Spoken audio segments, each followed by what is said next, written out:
I was trying to do something which was really important to the country, which was a program to bring the internet to schools and libraries around the country. It was a way to subsidize particularly low income and rural schools that were, unfortunately, they would be the last to get this technology if government didn't act. Some key members of Congress called me up and they said, look, if you do this, we're going to kill you. Basically, we're going to see that you never work in this town again. So I called up Ann, who had been governor of Texas, a brilliant politician, and she basically sat me down and said, you're thinking about this all wrong. You're thinking about it like a lawyer, not a leader. Good Monday morning. Have you ever wondered how successful and happy people got their starts? Every success story begins somewhere, often more humbly than you'd expect. I'm Leilani Brown, host of Your First Job, the podcast. Good Monday morning, everyone, and welcome to Your First Job. I am here talking to a brilliant legal mind turned business mind, lawyer, FCC Chairman, and asset management and private equity investor and leader and executive, and also the former ambassador to the European Union, my friend, Bill Kennard. Welcome to the show. It's great to be here, and happy Monday morning to you also. Thank you. I'm so glad that we could spend this time together. Did I get all of the titles and all of the roles, all of the roles other than father and husband as well? I think you got them all. Thank you. That's good. That's good. Before we get into the varied career that you've had, how would you describe what you do today? Well, today I would say I have sort of a portfolio life. I don't have a single full-time job, but I have a lot of interesting activities.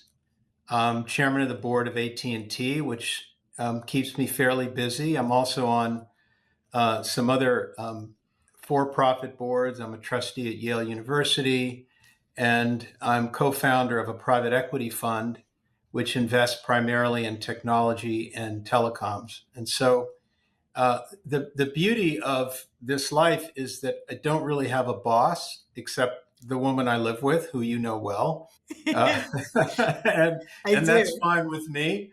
Um, so I have the ability to do interesting things with interesting people, and I have a lot of freedom and flexibility to do different things. So I'm really loving this chapter of my life. It's been very fulfilling in a lot of ways. It's great. It has a lot of agency and a lot of choice within it, I think, which is also nice to see as an aspiration for all of us. There are no um, our careers don't have as straight a line as they often appear in our bios. What were some of the surprising turns, or what was the most surprising turn for you in your career of all of the things that I mentioned? Well, I would say that I ended up doing something that I didn't think I would do or be able to do. I started out as a lawyer, and I didn't go to law school because I had a particular passion to be a lawyer. I'd say I went to law school out of a failure of imagination. I didn't know what else to do. I was a good student, so I got into good law schools, and my sister suggested that I get a law degree because she knew I wasn't passionate about doing anything else. And she said, it's a good thing to have, and you can do a lot of things with the law degree. So I arrived in law school not really sure and quite ambivalent about the notion of being a lawyer. I really didn't envision myself as a lawyer. Um, it took me really years to realize that it was a really good move because it gave me flexibility. And most importantly, I met my wife the first week of law school, and um, that made being at law school a lot more manageable, palatable, I would say. Um, but law gave me an opportunity to do different things. I practiced for a while. I was in government twice, as you mentioned. I then transitioned to the private sector as a private equity investor, and it's just offered me opportunities to do lots of different things. Yeah. What was young Bill's first job or first careers, maybe even coming out of college or high school? What was your first exposure to work? And I asked that question, Bill, of obviously it's the name of the show, but I also think that sometimes we miss the notion of you can't be what you don't see, Yes. and how much exposure we have or don't have to things. Yeah. Well, I had a lot of jobs. I was an ice cream scoop. I was a locker room attendant in high school. The jobs that you do to, put a little money in your pocket. Uh, my first job out of law school, though, was at a trade association, and I was very fortunate because I had a mentor who became very important in my life. A man who hired me. He was general counsel of a trade association in Washington. He's still a very dear friend, and he saw something in me that I really didn't see in myself because I must say I didn't have a lot of confidence at that time in my life. I was still sort of bouncing around and feeling a bit of an imposter. um, but he saw something in me, and he really molded me. He was just my boss, but he really became a mentor. He sent me to time management school so I could learn how to manage my time. He sent me to courses on public speaking. He pushed me out there in ways that he knew I didn't feel ready for, but to get me out of my comfort zone. And he would always say things to me. He would say, "Bill, you got to get out of your comfort zone if you're going to grow." Hmm. So he would get he would get opportunities to give speeches, and he was a very prominent communications lawyer in Washington. His name is Erwin Krasnow, and he would get opportunities to give speeches, and he would accept them, knowing that he would hand them off to me. And at the last minute, this young kid shows up to give the speech, and it was his way of kind of throwing me into the deep end and Yeah. and helping me grow. Do And you remember how you felt the first time he did that surprise element of throwing you into the deep end? I mean, what did you feel? well, I remember trying to talk my way out of the opportunity and saying, I don't think I'm prepared for this or ready for it. And he said, just do it, just see it. It'll be fine. And the wonderful thing about stretching yourself is once you get outside your comfort zone and you do it, it gets a lot easier the next time. He was exactly right. Mhm. And it's a lesson that I try to convey to my own son, that it's important to just do it, as they say. The Nike ad, just do it, and Yes. you'll find confidence that you didn't think you had. Yeah, yeah. Another way of stretching is to be open to feedback. And I was able to receive your remarks to a class of future leaders, and you talked about receiving feedback from Governor Ann Richards, the late Governor Ann Richards, and her talking to you and counseling you about communication, about transitioning from legalese and lawyers speak to leader speak and inspiring leadership, and taking a big red pen to your documents. Yes, Feedback is almost always working for our good, but doesn't feel good while it's working. Can you talk yes, about that instance or other instances where sure, mentors have given you some feedback? sure. Well, this was a really critical time in my life. I had just been appointed by President Clinton as chairman of the Federal Communications Commission. It was an important job at an important time because it was at the dawn of the internet and wireless phones, and the FCC was the agency that was writing a lot of the rules that would architect the future of technology. And I had some challenging policy goals that I wanted to achieve, and I felt very early on that I was failing because I was treating the job as a lawyer would. I you know I was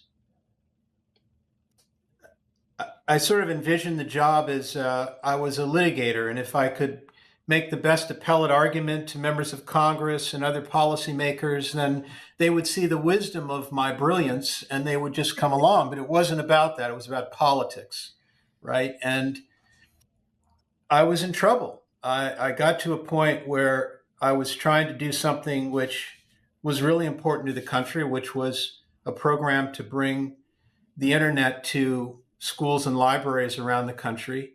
This was before most people even had internet in their homes.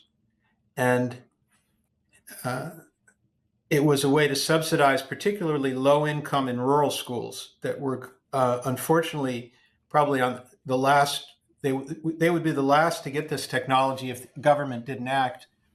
And there was no support for it in Congress, either on both sides of the aisle, because the telecom industry lobbied against it.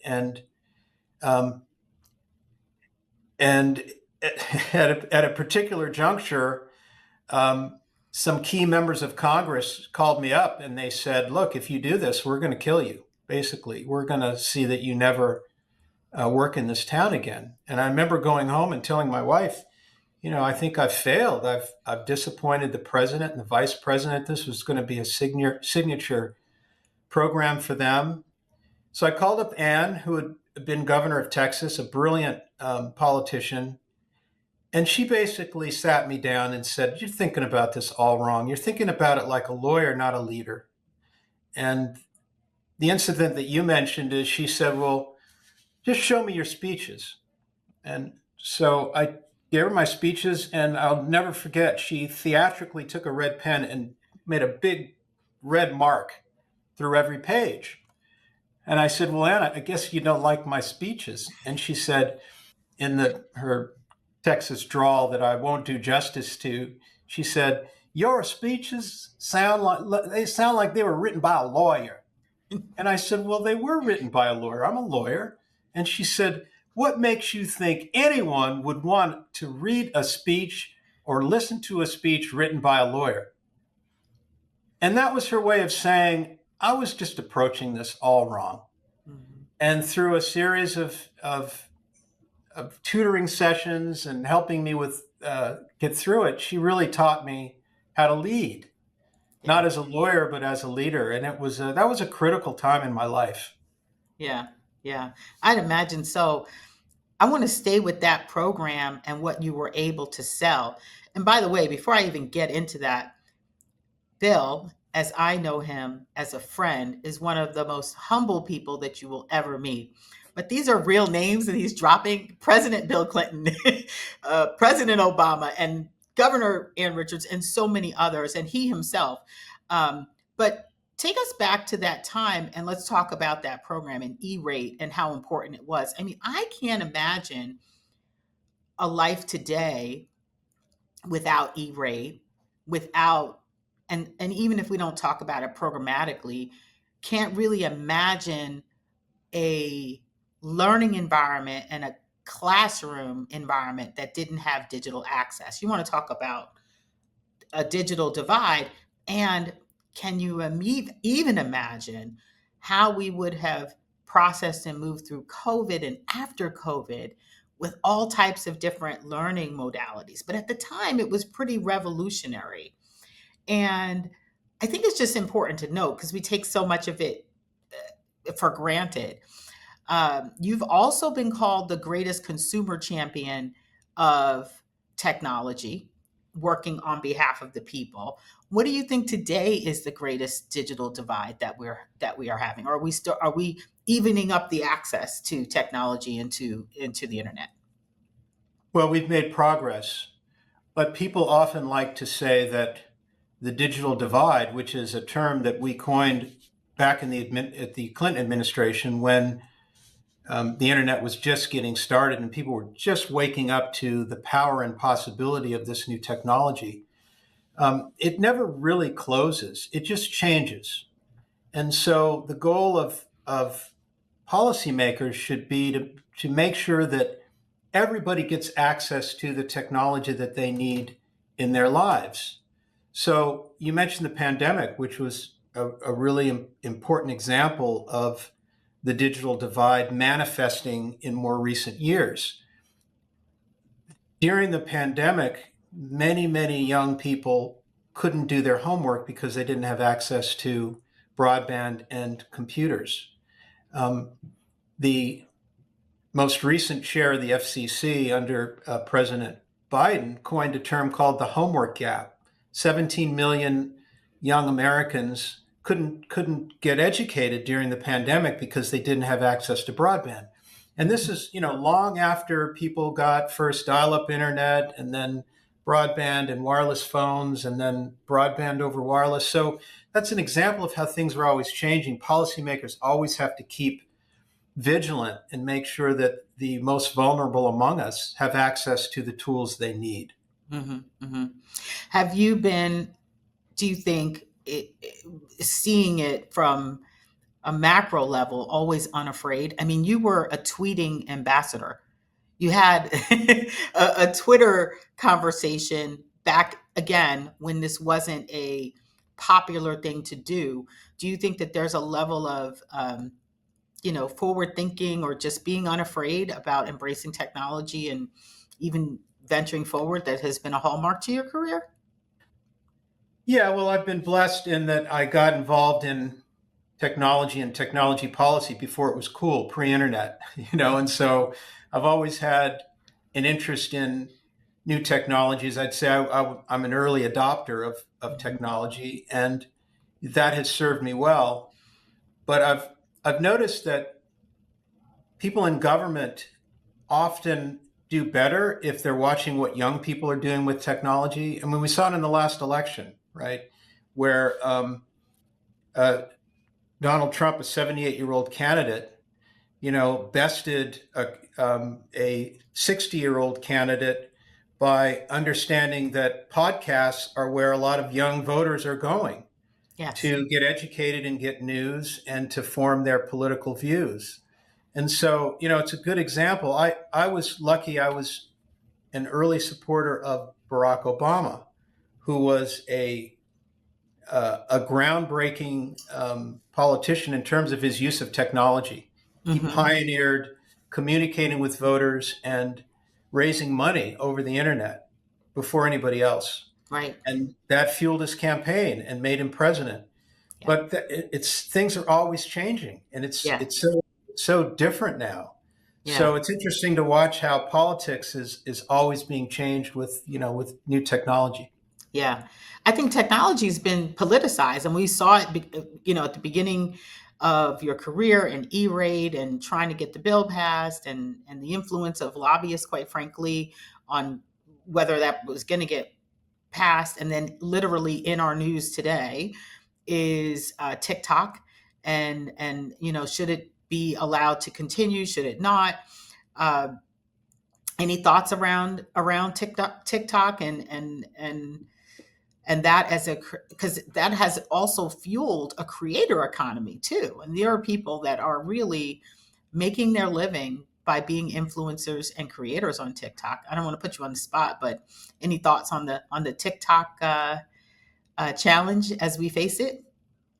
Yeah, I mean, I think that TikTok is singled out because it is a Chinese company, Hmm. and because of that, it's perceived as a national security threat. The bigger issue, however, is social media writ large and how society has not done a very good job of understanding its impacts on the society, particularly younger people. And I will say that having been a policymaker at the beginning of the internet, looking back, I realize now that we were so focused on getting the networks built out and getting access to everyone that no one really had their eye on the social, psychological impacts of the technology and how people would develop algorithms that would be make companies a lot of money, but also at the expense of the mental health of our children and our society and the way we fight crime and all these things. And so I actually think if we had a better handle on that issue, TikTok wouldn't be such a big issue because you would have a better sense of how what people are doing with the data and how to control it better. Um, I just think that it's an unfortunate diversion because everyone's focused on TikTok when we really ought to be focusing on the implications of what Facebook is doing and Instagram and all the other platforms that have penetrated the minds of our children. Absolutely. Well, I don't know what your reading schedule looks like. I know you're a reader like me, but if you have room, there is a book, The Anxious Generation by Jonathan Haidt, Yes. Haidt. And it is a brilliant treatise on what it has done to our collective mental health, but particularly the youngest or next generation. One of the things that he points out, and I won't go too far into it, but that we all defaulted to, we were so concerned about uh, the interactions that our young people would have in real life that we defaulted to the internet, assuming that it was more safe.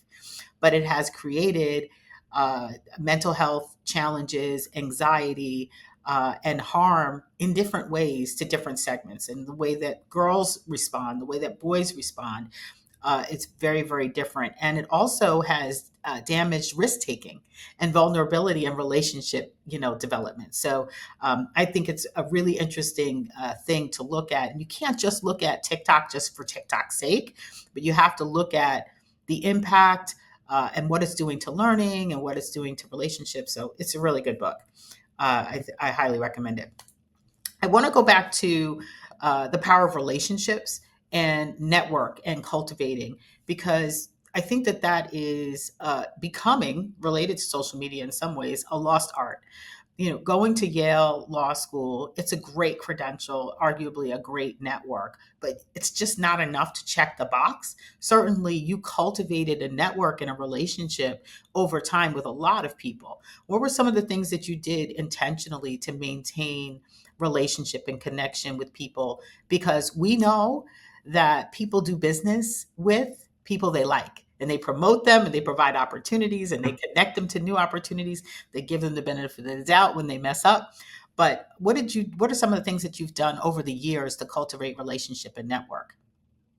Well, I've always been fortunate in having had exposure to some people who were, really great mentors and took an interest in me.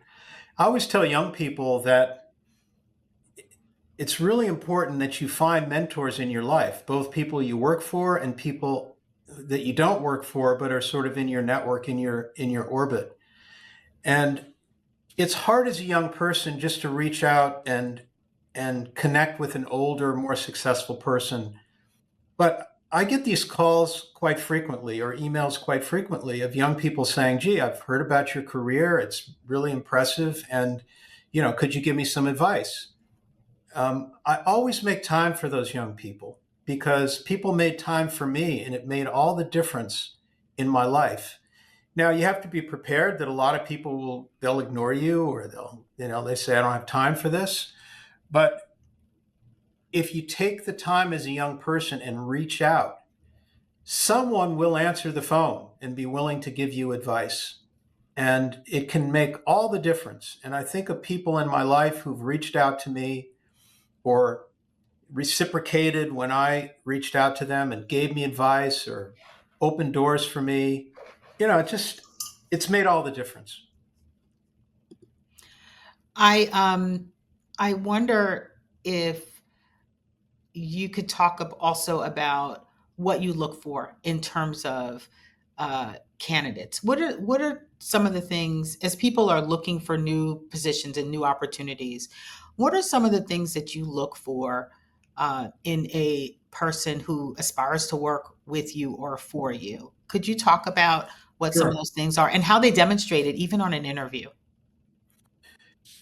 Yeah, well, what I look for is people who are actually interested in the mission of the organization writ large. A lot of candidates will come in and they just want to know, well, what's the task? What do I have to do every day? Is there a lot of writing? What are the hours? What's the compensation? People who are hiring young people, they don't want to hear those questions, right? They want to know what the organization does, what the mission is, and they want to know you as the potential boss. What are you about? Because ultimately you want to hire people who want to emulate you, who want to do what you do, because you're hiring for potential. You're hiring people who will grow with the organization. So I always counsel young people to do your research on the organization. What does it do? And figure out how you fit in that broader organization and how you can develop the organization more broadly speaking. I have sort of a phrase for this. I say you shouldn't be task oriented, be enterprise oriented, right? Don't just focus on what your task is, focus on what the enterprise does. Do your task and then figure out how that fits into the broader mission of the organization and how you can support that. That's how you grow. Mm-hmm. So young people who say, okay, here's the memo you wanted, tell me what more I can do to make it happen, to execute it. That's what you're looking for when you're hiring someone. Mm-hmm. Did you always have that moxie as a candidate? What advice would you give to Bill as a candidate, as a former interviewee? No, I was a mess, I didn't have it. That's why I got so lucky. I had this wonderful mentor who, saw something in me, but he taught me how to manage my time and how to write and how to speak. And, I was very fortunate. Yeah. I was very fortunate. Yeah. Any words of encouragement coming into this new, I would say, geopolitical economic environment, right? Because it's all connected. And I think there's a lot of conjecture and, sort of unproven theories about what we are entering. But any words of encouragement to the class of 2025 as they graduate into this new environment?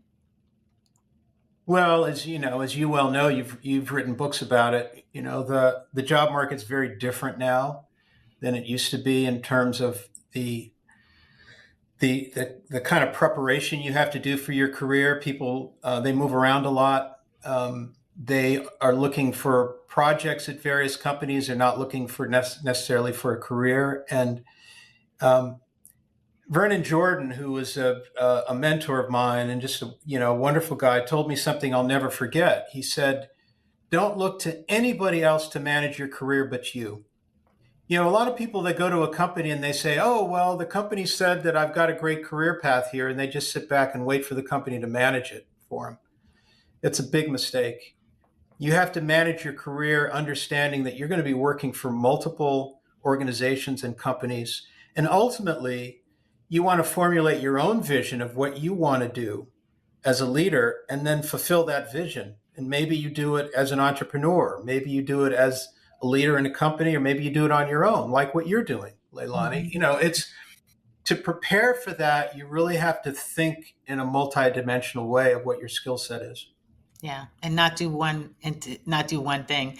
I think that's a great place to end and counsel and coach.